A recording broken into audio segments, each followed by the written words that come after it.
words about how I met Tom and so forth. I met him when he was 50 and I was 35, so I've known him for more than half my life, and his loss makes me feel like half of my heart is gone. He told me before he died that he wasn't leaving us money. He told all of us this. Only responsibilities. But in a sense that makes it easier because he'll still be with us through his Workers' Defense Fund Trust. And here's the article in his will, Article 6, that defines the trust.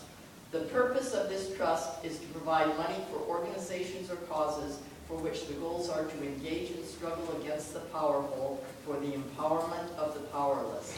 Examples of appropriate dispersals include to strike funds of unions on strike, campaigns against discrimination based on race, religion, gender, or sexual orientation, campaigns against the death penalty, campaigns to free political prisoners such as Mumia Abu-Jamal, Leonard Peltier, and the Cuban Five.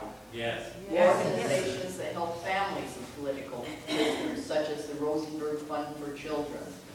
Organizations that support revolutionary Cuba such as IFCO, Pastors for Peace, anti-war campaigns, campaigns against police brutality, defenders of civil rights and civil liberties such as the Southern Poverty Law Center and the ACLU, campaigns to close the School of the Americas, and the Roman Catholic Workers Guadalupe House. Under no circumstances shall a dispersal be made to any political party or to any candidate in a school board, city, county, state, or federal election. In making distributions, my trustees shall not be limited to organizations that qualify for tax-exempt status, as my priority is to support causes and organizations that address the issues identified in this Article 6. And the bit about no candidates or political parties almost got left out because the lawyer thought that that was just had something to do with it didn't have to be tax exempt or something. But I made sure she put it back in. And basically, Tom didn't want to support political parties and elections. He believed that the way to make change is to campaign about issues, not to do political party kind of things. So, the trust fund has around $1 million and earns around $1,000 a week. So that's not a small donation to appropriate causes. And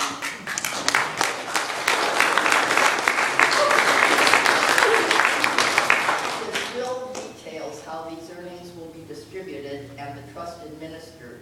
Each of the 6 trustees will disperse funds to organizations they choose, subject to the approval of the majority of the trustees. Thus, these trustees play a key role, and Tom chose the present ones carefully. There's provisions for if they resign or die, for other trustees will replace them. Tom loved all his children, but he chose Tina and Bill to be trustees because they have been right beside him since birth in the struggles for peace and justice, as Tina and Bill have already told you. Tom asked me to be a trustee as well. In addition, he appointed 3 close friends, also compañeros in many struggles. All 3 have played key roles in the Seattle-Cuba Friendship Committee. Dave Jetty has used his copier to copy mailings for the Cuba Committee, as well as mailings and posters for numerous other worthy causes that fit right in with what Tom thinks money should be spent for. And usually, Dave will not even let us buy the paper for the copying. Dave has also proposed setting up a Tom Warner Memorial Library in a room of his house to hold some of Tom's extensive collection of books and journals, for example, the collected works of Lenin.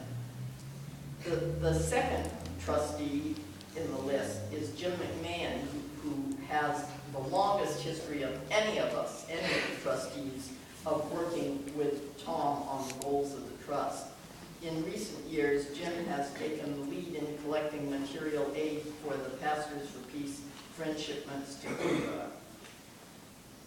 The third friend who is a trustee is Monica Zepeda, who is the longtime treasurer of the Seattle-Cuba Friendship Committee. And she was also at our house helping to prepare the spaghetti sauce for today, most of the day yesterday. So she is a real friend.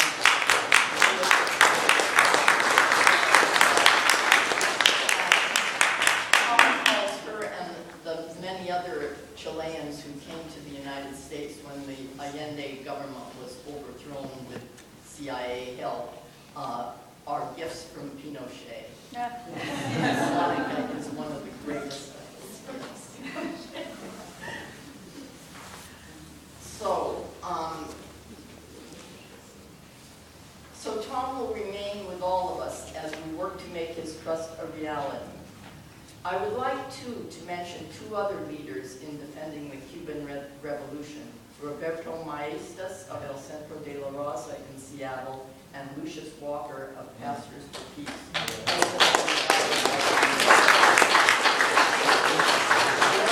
Continues, as will Tom's. So let's do a shout-out of presentes for all three of these men. Roberto Maestas, presente. Lucius Walker, presente. Thomas Warner, presente. Thank you.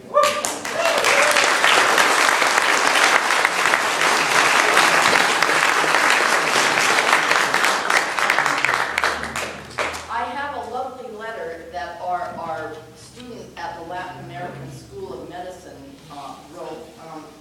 Do you think we have time to do this? I'm going to do that. And here's a picture of Ramon and some of his classmates with me and Tom on one of our visits to Cuba. So Ramon's letter is about the little yellow school bus. Tom, I vividly remember the day I met you on June 30th, 2007. It was a beautiful Saturday morning when you and your wife happily welcomed me at your Seattle home. At the time, our plan was to go to the Canadian border to support the Carabinistas as they crossed the border into the United States. That day, you were wearing navy blue overalls and a white blue hat with an image of Che Guevara. Soon after meeting at your house, we eagerly hopped on the yellow school bus and began our journey to the border. As the school bus headed north on I-5, you were telling me great stories about Cuba and your experience in the island. As you spoke, your sincere words emitted a feeling of peace, hope, and optimism towards the future. I listened closely to your words because in the upcoming month, I was going to travel to Havana to begin my studies at the Latin American School of Medicine. You were thrilled to know that I was going to study medicine in Cuba. To receive the unique opportunity to study in Havana was exciting, but I was a bit scared of the unknown. The idea that I had to leave my family in order to pursue my dream was agonizing. Your experience and your words of encouragement were an excellent therapy for my anxiety. To this day, the yellow school bus brings a lot of memories to mind. Each time I see a yellow school Wawa in Havana, I think of our trip to the border and of your friendly, welcoming smile. I think of your wise words of encouragement, and I think of the humble, kind-hearted, and transparent human being I met that beautiful Saturday morning. I will miss you, but you will always be present in my heart. Sincerely, Ramon Alejandro Bernal, Latin American School of Medicine, Havana, Cuba.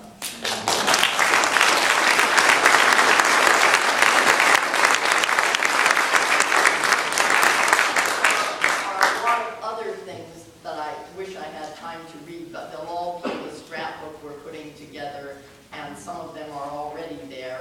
And any of you who write messages or have written me messages that I didn't yet manage to incorporate, they'll be in the scrapbook. Thank you again so much.